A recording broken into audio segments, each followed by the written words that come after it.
कृष्णा। एक बार यशोदा मैया सुबह उठी तो उन्होंने देखा कि आंगन में जो उनकी दासी है उनमें से कोई नहीं है, हैं तो कम दासी हैं। उन्होंने खुद अपने ही आप जितना सारा घर का कार्यभार है उन्होंने करने के लिए सोचा, और उनको मन में बहुत दिन से ख्याल भी आ रहा था कि हमारे घर में 9 लाख गैयाँ हैं, उसके बाद दद्दी मक्खन सब कुछ हमारे घर में है, फिर भी ना जाने कृष्णा दूसरों का घर का ही माखन चोरी करके क्यों खाते हैं। कि माँ यशोदा मैया को मन में बार बार ख्याल आती थी कि हमारे घर में ऐसा क्या है।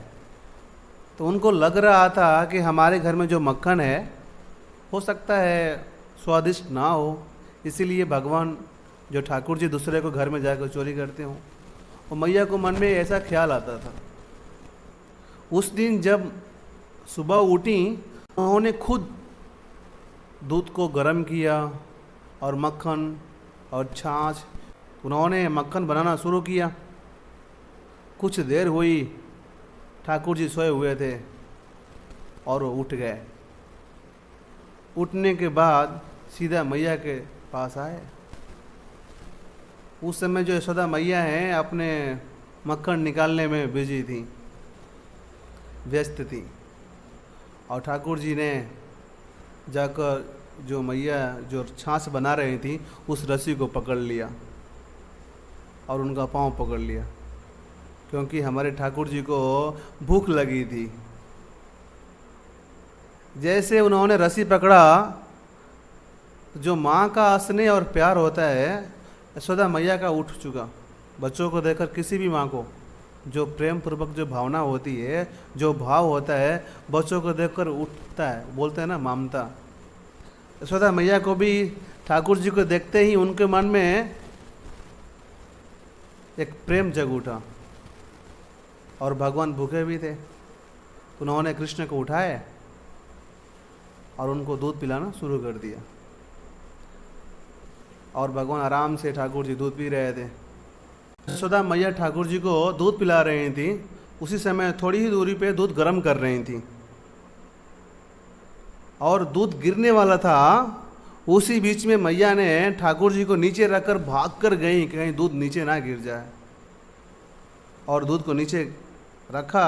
उसी बीच ठाकुर जी को बहुत गुस्सा आया, क्योंकि हमारे कृष्ण को भूख मिटी हुई नहीं थी, उनका भूख नहीं मिटा था।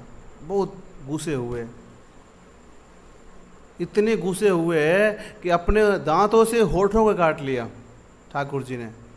इतने गुस्से हुए, देखो मैया ने मुझे दूध नहीं पिलाया। अभी तक यानी भगवान तृप्त नहीं हुए थे भूखों से, यानी बहुत गुस्से हुए हमारे ठाकुर जी। इतने गुस्से हुए जो कंकड़ होती है, पत्थर, उन्होंने उठाया, पत्थर उठाया और सीधा मक्खन के जो मटकी है उस पर उन्होंने मारा जोर से, और मटकी फूट गई। मटकी फूट गई, फिर ठाकुर जी ने कुछ माखन खाया। उसी मक्खन पे जो गिरे हुए थे पाँव रख कर दूसरे आंगन में चले गए। चलते हुए ठाकुर जी दूसरे आंगन में चले गए, और मैया इधर व्यस्त हैं अपने जो उनकी कार्य है उसमें। यशोदा मैया बहुत व्यस्त थी। ठाकुर जी दूसरे आंगन में गए, वहाँ पे एक उखल था। उखल को उन्होंने उल्टा करके उस पर चढ़ गए। चढ़ने के बाद ऊपर देखा माखन है, उस माखन को भी उन्होंने फोड़ दिया।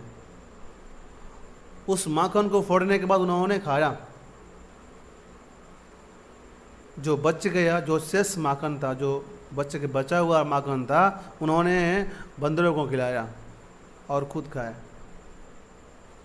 इसी बीच मैया, उन्होंने जो यशोदा मैया हैं उनका कार्य खत्म हुआ तो ठाकुर जी को ढूंढ रही हैं कि कृष्णा कहाँ चला गया। तो भगवान जब माखन पे पाँव रखकर आए हुए थे तो उनका पाँव का निशान पड़ा हुआ था। तो ठाकुर जी जिधर जिधर जाते थे उनका पाँव का निशानी घर में रहता था। उस निशानी को देखकर मैया भी पीछे पीछे कृष्णा कहाँ है बोलकर दूसरे आंगन में आई। उन्होंने देखा जितनी सारी मटकी है भगवान ने तोड़ा हुआ है, फोड़ दिया। उधर ठाकुर जी ने मैया को देखा तो मन में डर हुआ। इसलिए डर हुआ क्योंकि मैया के हाथ में लकड़ी का छड़ी था और भगवान देखकर डरे हुए थे, कहीं मैया मुझे मार ना दे।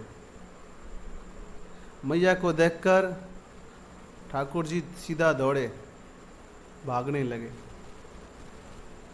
जैसे भगवान भाग रहे थे उसके पीछे पीछे मैया यशोदा भाग रही थी पकड़ने के लिए कृष्ण को। भगवान भागते ही जा रहे थे, मैया पीछे दौड़ रही थी।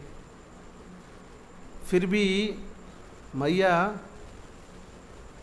तेज दौड़ रही थी, कृष्ण भगवान उनसे भी तेज दौड़ रहे थे, पकड़ में नहीं आ पा रहे थे। देखो लीला कैसा है, जिसको पकड़ने के लिए महर्षि, भक्तजन या बड़े बड़े महाभागवत हिमालय में जाकर तपस्या करते हैं, भगवान का घोर तपस्या करते हैं भगवान को पाने के लिए। इधर देखें तो भगवान भाग रहे हैं, वो भी डर से, कहीं मैया पकड़ के मुझे मारे ना। ये है भगवत भक्ति। यशोदा मैया ने बहुत बड़ी भक्ति की होंगी जो ठाकुर जी भाग रहे हैं। ठाकुर जी भागे जा रहे हैं, भागे जा रहे हैं। फिर उनको मन में लगा कि मैया थक गई हैं, तो भगवान धीरे धीरे दौड़ने लगे और यशोदा मैया जाकर फिर दौड़ के वेग्यवान या तेज दौड़कर मैया ने उनको पकड़ लिया। पकड़ने के बाद मैया बोलती हैं कि देखो तुम बहुत शरारती करते हो, तुझे हम आज बांधेंगे। क्या करेंगे? आज हम तुमको बांधेंगे। मैया उनको हाथ पकड़कर लेकर आई। उस बीच में ठाकुर जी को जो नेत्र में काजल था वो डर से हाथों से मल रहे थे और भगवान के जितने चेहरे हैं काजल से काले हो चुके थे। फिर भी मैया ने उनको पकड़ कर लाया उगल के पास, बोलो इधर खड़े रहो, तुम बहुत शरारती करते हो, आज हम बांधेंगे आपको। मैया घर में गई, रस्सी लेकर आई ठाकुर जी को बांधने के लिए। जैसे ठाकुर जी को बांधना शुरू किया, एक बीत जो रस्सी है कम हो जाती थी, थोड़ी सी रस्सी कम हो जाती थी। जितनी घर की रस्सियां हैं मैया ने कृष्ण को बांधने के लिए पूरी लेकर आया, फिर भी थोड़ी कम हो रही थी। गौशाला में गई, वहाँ की जो शेष रस्सी बची हुई थी वो भी लेकर आई। गौशाला में गई, वहाँ जाकर जो रस्सी था वो भी लेकर आई, उसको भी उन्होंने ज्वाइंट किया और बांधा, फिर भी थोड़ी सी कम हो रही थी। ये भगवान को जो लीला है चल रहा था। ठाकुर जी ने देखा, लगता है मैया थक चुकी है मुझे बांधते बांधते, तो भगवान ने प्रेम से कहा मैया लाओ मैं ही बांध लेता हूँ। तो भगवान ने अपने को खुद बांधने के लिए मैया को हेल्प किया, यशोदा माँ को हेल्प किया। इधर भी बड़े बड़े भगवान को बांधना आसान है क्या? जो तीनों लोक का स्वामी है खुद भगवान साक्षात कृष्ण को कौन बांध सकता है? कृष्ण को, भगवान को कौन बांध सकता है? ठाकुर जी को बांधना। अगर भगवान को अगर हम बांध सकते हैं तो उनको प्रेम से ही हम उनको भगवत भक्ति को प्राप्ति कर सकते हैं, अन्यथा बहुत ही मुश्किल है। इधर मैया ने ठाकुर जी को बांधा। बांधने के बाद जो उनका बाकी कार्य था जो घर में, वो गई करने के लिए।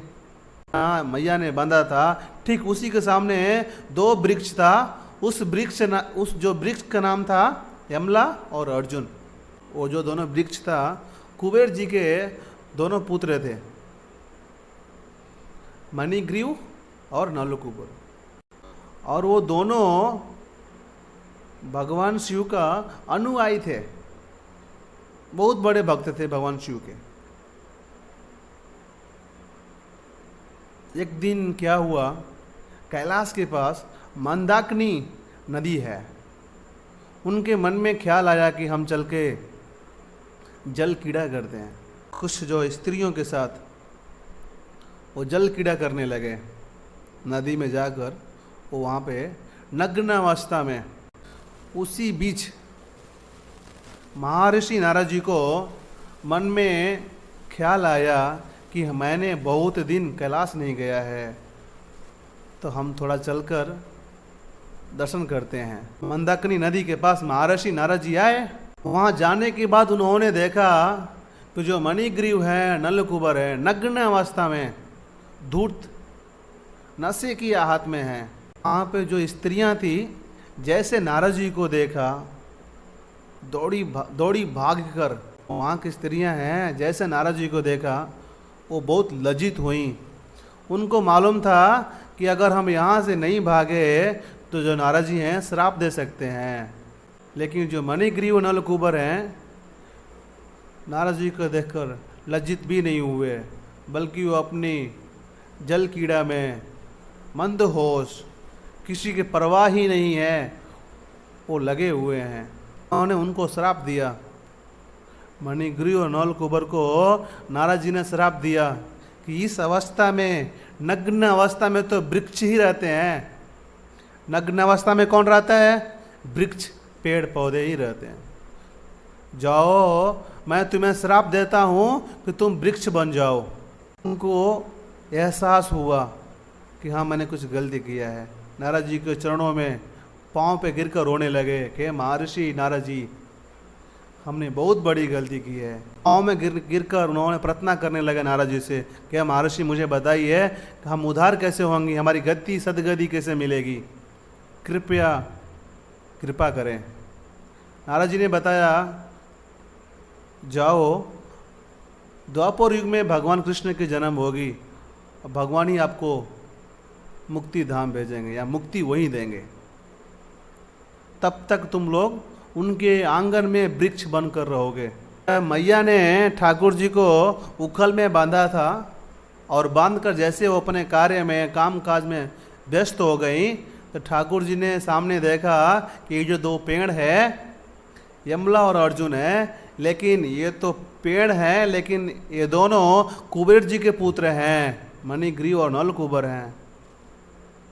और ठाकुर जी ने थोड़ी देर नहीं की, उखल को घसीटते हुए दोनों वृक्षों के बीच में जाके फंसा कर थोड़ी सी भगवान ने जोर लगाई और वृक्ष टूट गए। जैसे ही वृक्ष टूटते हैं, उनको मर्दन होती है, दिव्य पुरुष निकलते हैं। और जो दिव्य पुरुष जो निकलते हैं उनका नाम है मणिग्रीव और नलकूबर, तो वही मुक्ति मिलती है।